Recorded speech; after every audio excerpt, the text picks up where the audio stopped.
The Zuri pre-made corner was designed with two specific roles. One is to eliminate the glue from the job site, and the other one was to simplify the step application. It's a predetermined 14-inch length, and for a trim application, the install technique would be to establish all the corners on the deck, installing it the same way as the other trims would be installed, and then fill in the voids. Stretch a string, make a nice straight line, fill in the voids with the remainder of the trim.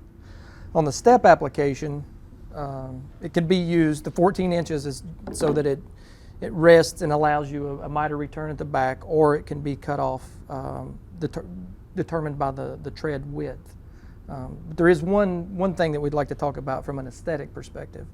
On more narrow steps, when you would end up with a very, very small filler board, we recommend that you cut the trim and provide a expansion joint 3 to 4 inches away from the corner.